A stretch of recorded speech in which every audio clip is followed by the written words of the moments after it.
Things we learned about Amy Winehouse after her death. Amy Winehouse was a big fan of Pink. In January 2004, a journalist by the name of John Mars conducted an interview with Winehouse, who was relatively unknown at the time. Her album Frank had just been released in the UK, and she wasn't expected to be a huge breakout star, so the editor didn't even bother to publish the interview at that time.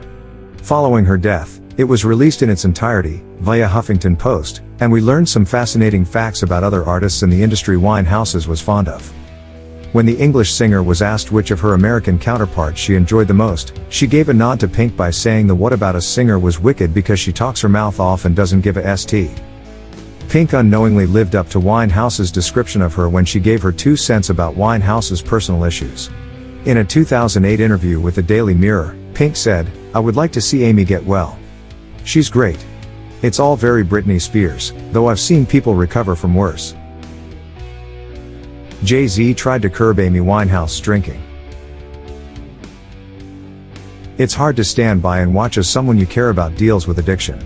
While Amy Winehouse's friends decided to give her tough love, rapper Sean Jay-Z Carter thought confronting Winehouse face-to-face was the best solution. While speaking to Rap Radar podcast, via Mirror, the rapper described the first time he and Beyoncé met the singer at the Spotted Pig restaurant in New York. After seeing her in such bad condition, he recalled, "I looked at her, and I was like, stay with us." He also admitted he was disturbed by the lyrics of her hit song Rehab, even though he would later lend his vocals to the remix. On a separate occasion, Winehouse had finished performing at Joe's Pub in NYC, and Jay-Z later revealed he was alarmed by the way she was stuttering. He reportedly asked her, "You don't even stutter. Why are you doing that?" Amy Winehouse was more talented than we realized. On July 3, 2015, the Asif Kapadia-directed documentary Amy debuted in New York and Los Angeles. The highly anticipated film included intimate videos from the singer's life, including a clip of her serenading one of her closest friends on her birthday. In the video, a 14-year-old Winehouse effortlessly belted out "Happy Birthday," proving that even at such a young age, she was full of extraordinary talent. Even the late legendary film critic Roger Ebert compared the young Winehouse to being possessed by the spirit of an ancient R&B diva. Kapadia was also impressed by the countless hours of footage he reviewed for the documentary. In an interview with Rolling Stone magazine, he stated, "What I learned was what a creative, intelligent, funny human being she was. I didn't know any of that. I don't know if anyone did." Despite the film being a critical success, not everyone was excited to see the documentary come to life.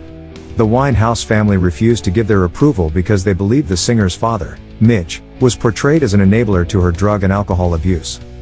Despite their displeasure with the final edit, the film, including the scene of Winehouse proving she was a vocal powerhouse at such a young age, will always be cherished by her fans. Amy Winehouse worked quickly. Amy Winehouse's life and career have been honored in multiple documentaries following her death, including the 2018 film, Amy Winehouse, Back to Black.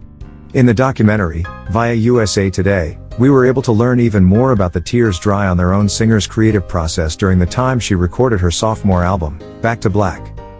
According to the late singer's collaborator, Mark Ronson, Winehouse was a quick and efficient musician. Upon landing in New York to work with Ronson and fellow collaborator Salaam Remi, Ronson recalled how Winehouse wrote Back to Black and Rehab within the 3 days. He also added, "It was probably the quickest I've worked on any record. We did about 5 songs in 4 days." Amy Winehouse wrote a song about rapper Nas. In 2006, Amy Winehouse released her final studio album entitled, Back to Black.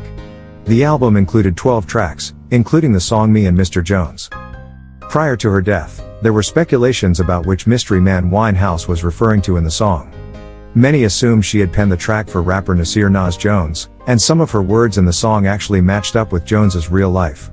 When Winehouse belted out Mr. Destiny, 9 and 14, she was referencing Jones's daughter, Destiny, and September 14th, which happens to be Winehouse and Jones's shared birth dates.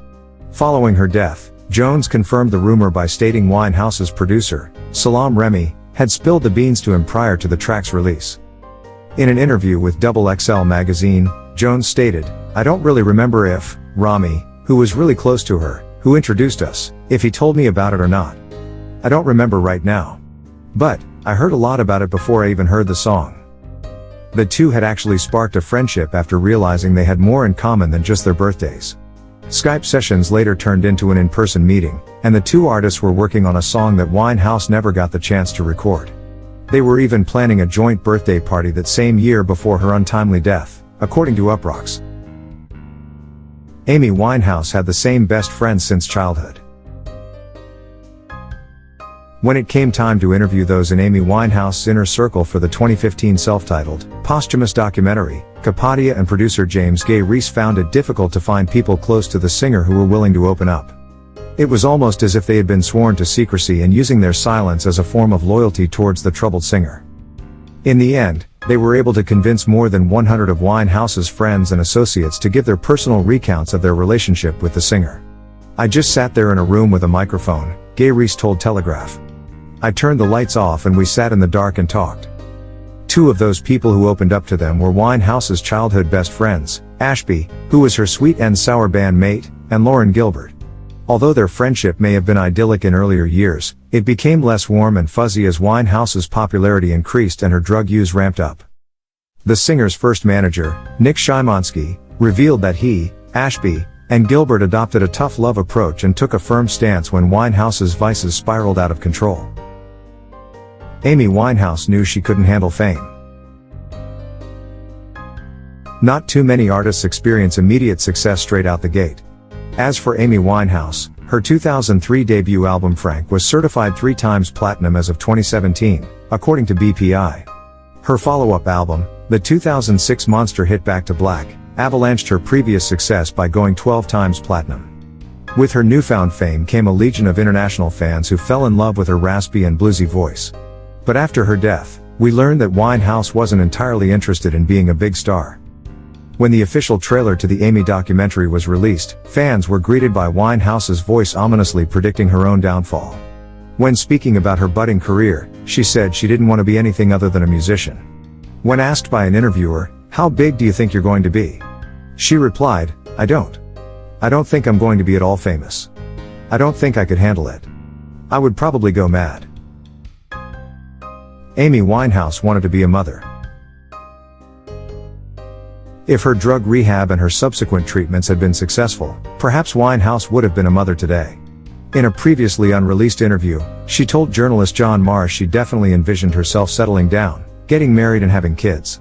She was a bit iffy on just how good of a mom she would be when she stated, "I think I'd be a good mom, well, I hope so. I hope I want, sick, be a st mom." But we have no doubts her mothering instincts would have kicked right in. As for how many kids she wanted exactly, Winehouse said she wanted loads of them, at least 5. She planned to juggle motherhood and her music career by having a studio in her house, recording downstairs in my basement, and the kids come down looking for their mummy, then they'll pretend to sing into the microphone and it'll be cute.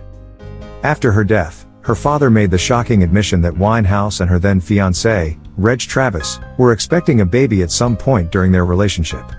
They were going to get married, he said during an interview with Weekend Sunrise, via Independent. "I shouldn't tell you this, but she thought she was pregnant at some stage."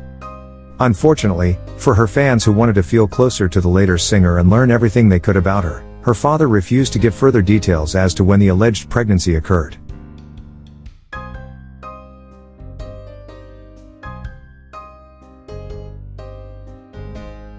Dear viewers, do not forget to subscribe, like and comment for the development of our channel. Stay with love.